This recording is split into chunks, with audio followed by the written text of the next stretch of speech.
शशिकांत शिंदे के प्रचार के लिए दस्त रखूं शरद पवार की सभा में जोरदार शक्ति प्रदर्शन। आम आदमी पार्टी के संजय सिंह खुद मौजूद रहे। उन्होंने बीजेपी को अपने भाषण में धो डाला। देश में इस वक्त बदले की राजनीति चल रही है। कभी भी देश बहुत डर और दबाव में नहीं है। 10 साल पहले सत्ता में आने पर मोदी ने जो वादे किए उनमें से एक भी पूरा नहीं हुआ, इसलिए पूरे देश में उनके खिलाफ गुस्सा है। वरिष्ठ नेता शरद पवार ने आम लोगों के लिए हमेशा काम करने वाले यशवंतराव चव्हाण का अनुसरण करते हुए शशिकांत शिंदे को शतारा से जिताने की अपील की है। इस अवसर पर आप सांसद संजय सिंह, श्रीनिवास पाटिल, पूर्व मुख्यमंत्री पृथ्वीराज चव्हाण, फौजिया खान, अनिल देशमुख, राजेश टोपे, सचिन अहीर, बाला साहब पाटिल और अन्य लोग उपस्थित रहे। शरद पवार ने कहा है कि ऐतिहासिक मुलाकात है। देश में इस समय संघर्ष की स्थिति बनी हुई है। मोदी के खिलाफ बोलने वालों पर सीधी कार्रवाई की जाती है, उन्हें कैद कर लिया गया है। मोदी ने महंगाई कम नहीं की, किसानों को नुकसान हुआ। इस समय देश में मोदी को लेकर टकराव की स्थिति बनी हुई है। उन्हें पूरे देश का सामना करना होगा। मोदी ने देश के सामने बड़ी चुनौती खड़ी कर दी है। आज बोझ आम लोगों को उठाना पड़ेगा। मोदी ने आज तक देश से झूठ बोला और देश ने, आपको बता दें, चीन ने देश की 4000 किलोमीटर की सीमा निकल ली। सरकार की गलत नीतियां, बढ़ती महंगाई और सत्ता की हनक ने आम आदमी का जीना मुश्किल कर दिया है। उन्होंने राजनीति को नष्ट करने का काम किया है। सरकार के पास लोकतंत्र को मजबूत करने की कोई रणनीति नहीं है। वे उन चीजों को लाकर देश के मामलों पर कब्जा करने की कोशिश कर रहे हैं जो लोगों के दिमाग में नहीं है। उन्होंने कहा है कि आम लोगों का नेतृत्व करने वाले शशिकांत शिंदे को भारी बहुमत से चुना जाना चाहिए। शशिकांत शिंदे ने कहा, मैं एक साधारण कार्यकर्ता हूं। ऐसे कार्यकर्ता को शरद पवार ने मौका दिया। मेरे ऊपर लगे आरोप झूठे हैं। ये सब चुनाव के लिए हो रहा है। मेरे पास सतारा जिले के विकास को बदलने की शक्ति है। यह संघर्ष का समय है। मैं एक कार्यकर्ता हूं जो नेताओं के पीछे मजबूती से खड़ा हूं। मैं आलोचना बर्दाश्त करता हूं, लेकिन शरद पवार उपरोक्त उत्सव नहीं करने देंगे। जब पार्टी के कई नेताओं का विरोध हो रहा है तो मैं दोनों राज्य के लिए प्रचार कर रहा हूँ। उन्होंने अपने अभिमान की धुरी संभाल ली है। उन्होंने कहा है कि जिन लोगों ने मदद की उनकी जानकारी होनी चाहिए। शशिकांत शिंदे ने कहा है कि वे मुझे झूठे आरोपों में फंसाने की कोशिश कर रहे हैं। इस अवसर पर बलराजा संस्था के पवार को उपहार भेंट किया गया। इस यात्रा का लाभ उठाने के लिए मुझे यहाँ नहीं बल्कि दिल्ली जाना होगा। पवार ने कहा है कि बलराजा संस्था की ओर से दिया गया उपहार काम आएगा। इस मुलाकात ने बारिश में उनकी मुलाकात की यादें ताजा कर दी। इस अवसर पर सांसद संजय सिंह, श्रीनिवास पाटिल, पृथ्वीराज चव्हाण, अनिल देशमुख, राजेश टोपे, बाला साहब पाटिल, भरत पाटनकर आदि ने संबोधित किया। इस मौके पर शिक्षक शिंदे ने खूब दमखम दिखाया। जिला परिषद, आपको बताते चले, मैदान खचाखच भरा हुआ था। एनसीपी शरद पवार गुट के राष्ट्रीय अध्यक्ष, पूर्व मुख्यमंत्री और राज्यसभा के सांसद आदरणीय शरद पवार जी, मंच पर आसीन महाराष्ट्र के पूर्व मुख्यमंत्री पृथ्वीराज चव्हाण जी, मंच पर आसीन इस क्षेत्र के लोकप्रिय सांसद और जिनको आपने पिछली बार 1 लाख वोटों से जिताने का काम किया, ऐसे श्रीनिवास पाटिल जी, मंच पर आसीन हमारे साथ राज्यसभा की सांसद फौजिया जी, और आज इतनी बड़ी तादाद में, इतनी बड़ी संख्या में आपकी मौजूदगी देखकर मोदी को भी पता चल गया है कि शशिकांत शिंदे जी यहां से चुनाव जीत रहे हैं। शशिकांत शिंदे जी यहां से चुनाव जीत रहे हैं। महाराष्ट्र के पूर्व मंत्री भाई सचिन अहीर जी, यहां मौजूद सारे इंडिया गठबंधन के कांग्रेस पार्टी के नेता, एनसीपी के नेता, आम आदमी पार्टी के नेता, अलग अलग दलों के नेता, और आप सबका मैं हृदय से अभिनंदन करता हूं, सर झुका के आपको नमन करता हूं कि इतनी बड़ी तादाद में आप इकट्ठा हो गए। भाइयों और बहनों, मेरा मन भावुक हो गया जब मैंने देखा कि शरद पवार जी ने ऐसे व्यक्ति को यहां से लोकसभा का प्रत्याशी बनाया है जो मंच पे आने के बाद सर झुका के आपको नमन करता है, क्योंकि आप मालिक हैं। एक तरफ शशिकांत शिंदे जी जो आपको नमन करते हैं, और दूसरे तरफ उदयन जी है जो चाहते हैं कि उनको आप नमन कीजिए। बताओ किसका साथ दोगे आप? बताओ किसका साथ दोगे आप? और दूसरा, मैं इस कारण से भी आया, शरद पवार जी की उम्र 84 साल की अवस्था है, लेकिन मैं इनके बहादुरी को, इनके परिश्रम को, इनकी मेहनत को नमन करता हूं कि मोदी की तानाशाही के खिलाफ लड़ रहे हैं, जा रहे हैं हर जगह।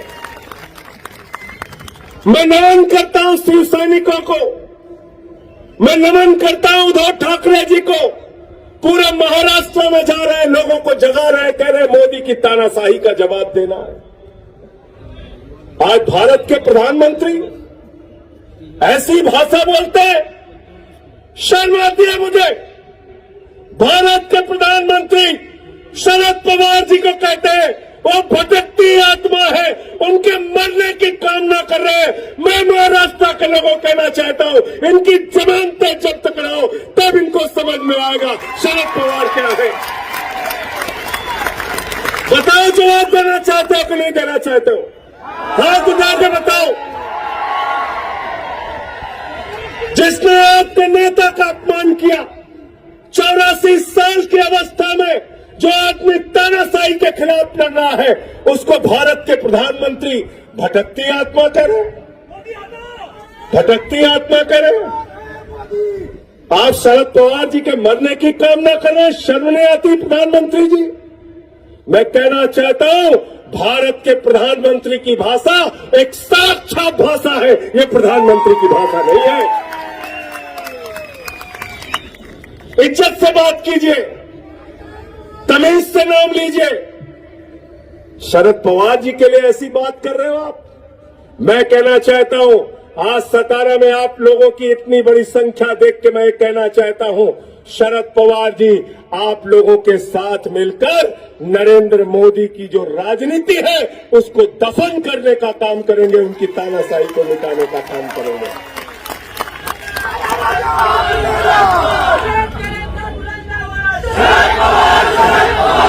पिछले चुनाव का वो वीडियो आज भी उत्तर प्रदेश और बिहार के गांवों में भी लोग देखते हैं। पिछले चुनाव का वो वीडियो आज भी यूपी के, बिहार के, राजस्थान के, हरियाणा के लोग अपने मोबाइल में देखते हैं कि बारिश हो रही थी और शरद पवार जी भाषण दे रहे थे, आप लोगों के बीच में अपनी बात कह रहे थे। पाटिल साहब, यही मैदान था, यही मैदान था, यही मैदान था, यही मैदान था कि नहीं था? और आपने महाराजा जी को हरा दिया था, इस बार भी हराओगे ना? मुझे पता चल गया, मुझे पता चल गया कि महाराज जी हारने वाले हैं। आप पूछोगे कैसे पता चला? शशिकांत जी, शिंदे साहब, मैं यहाँ कुछ लोगों से बातचीत कर रहा था। मैंने कहा भाई आज कौन जीत रहा है? बोले शशिकांत जीत रहा है। मैंने कहा कैसे जीत रहे हैं? बोले देखो भाई, हम लोग मानते हैं छत्रपति शिवाजी महाराज जी को, और छत्रपति शिवाजी महाराज आदिल शाह के सामने नहीं झुके, हमारे उदयन महाराज अमित शाह के आगे झुक गए।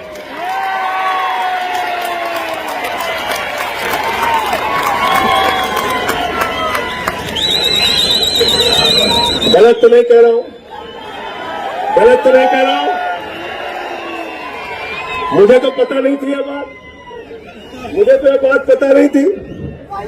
यहां गृह मंत्री जी आपके महाराष्ट्र के अनिल देशमुख भाई बैठे हैं, बहादुर इंसान है, तालियां बजाइए इनके लिए। 14 महीने जेल में रहे, रुके नहीं। ऐसे बहादुर लोगों की जरूरत है महाराष्ट्र को। आप बताइए, उस आदमी की बात सुन के मैं हैरान हो गया। कहता है छत्रपति साहू जी महाराज जी आदिल शाह के आगे नहीं झुके, हमारे उदयन महाराज अमित शाह के आगे झुक गए। मैंने कहा हुआ क्या, क्यों आप इतना दुखी हैं? अरे बोले टिकट के लिए 5 दिन अमित शाह से मिल नहीं पाए दिल्ली में। ऐसा हुआ है क्या? ऐसा हुआ ना? ऐसा हुआ ना? ऐसा हुआ। फिर मैं आपसे कहना चाहता हूं कि जिन लोगों ने मैंने सुना था कोई सोना चोर होता है, कोई बाइक चोर होता है, लेकिन यहां तो नरेंद्र मोदी जी और उनकी पार्टी चोर हो गई है। शरद पवार जी की घड़ी चुरा ली उनकी। उद्धव ठाकरे जी का तीर कमान चुरा लिया नहीं चुरा लिया? उद्धव ठाकरे की मशाल लेके निकल गए और हर युद्ध के लिए शरद पवार जी आप लोगों के साथ मिलकर महाराष्ट्र के स्वाभिमान के लिए, राष्ट्र के स्वाभिमान के लिए, देश के स्वाभिमान के लिए इस तानाशाह को हटाने के लिए तैयार है। जिन लोगों ने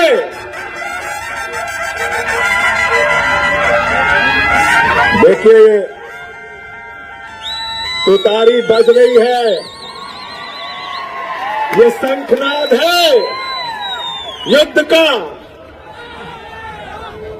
जिन लोगों ने बाला साहब ठाकरे और उद्धव ठाकरे जी की तीर कमान चुराई है, जिन लोगों ने शरद पवार जी की घड़ी चुराई है, उनकी जमानतें इस बार जमानतें जब्त करा के 48 की 48 सीटों पे हराने का काम कर रहा है। 48 की 48 सीटों पे हराने का काम करना। मुझे तो देख के बड़ी शर्म आ रही थी। मैंने अनिल देशमुख भाई से कहा, मैंने कहा ये क्या हो रहा था आपकी विधानसभा में? बोले क्या? मैंने कहा वहां नारा लग रहा था 50 खोके एकदम ओके, 50 खोके एकदम। जिन लोगों ने अपने आप को बीजेपी के हाथों में बेचने का काम किया है, उनको इस बार चुनाव में आप हराने का काम करना, उनको जवाब देने का काम करना। क्योंकि हम छत्रपति शिवाजी महाराज की धरती पे खड़े हैं और छत्रपति शिवाजी महाराज का एक सबसे बड़ा संदेश है जो पूरे हिंदुस्तान को वो देते हैं, पूरे महाराष्ट्र को देते हैं। वो संदेश है गद्दारों को माफी नहीं। गद्दारों को माफ करोगे क्या? गद्दारों को माफ करोगे क्या? गद्दारों को माफ मत करना और मोदी जी के चक्कर में बिल्कुल मत पड़ना भाई। मोदी जी के चक्कर में बिल्कुल मत पड़ना। इस देश की जनता को बहुत ठगा मोदी जी ने। मोदी जी के बारे में मैं तो एक ही बात कहता हूं, गंजे को भी कंघी बेच सकते हैं मोदी जी। इतना बड़ा झूठा प्रधानमंत्री मैंने आज तक इस धरती पे देखा ही नहीं।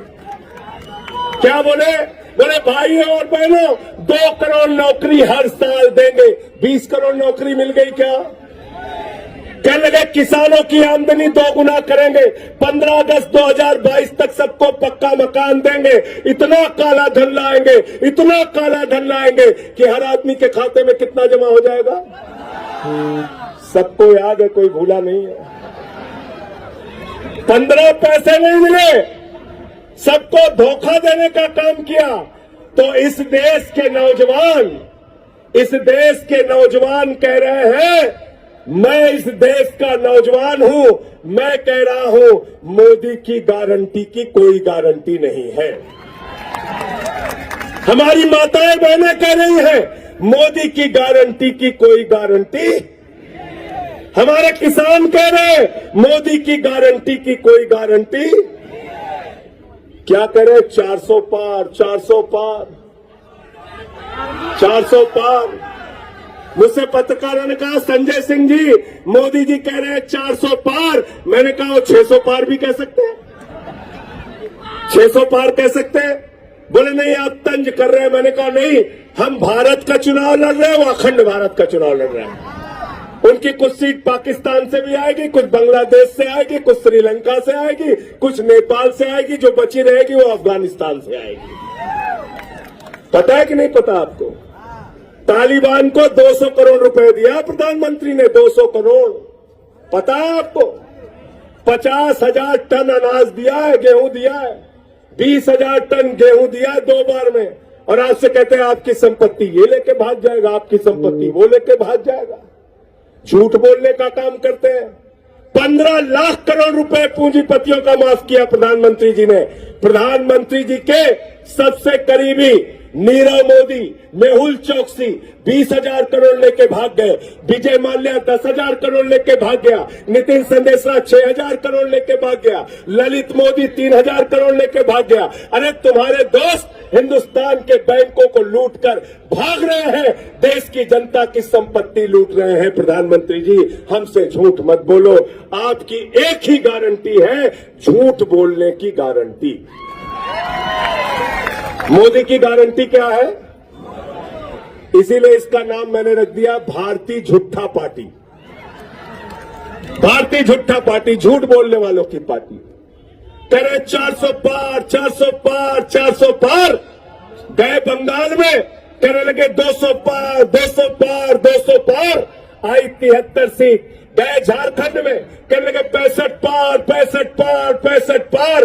आई 23 सीट। आए महाराष्ट्र में, कहने लगे 150 पार, 150 पार, 150 पार। आई 105 सीट। गए हरियाणा में, कहने लगे 75 पार, 75 पार, 75 पार।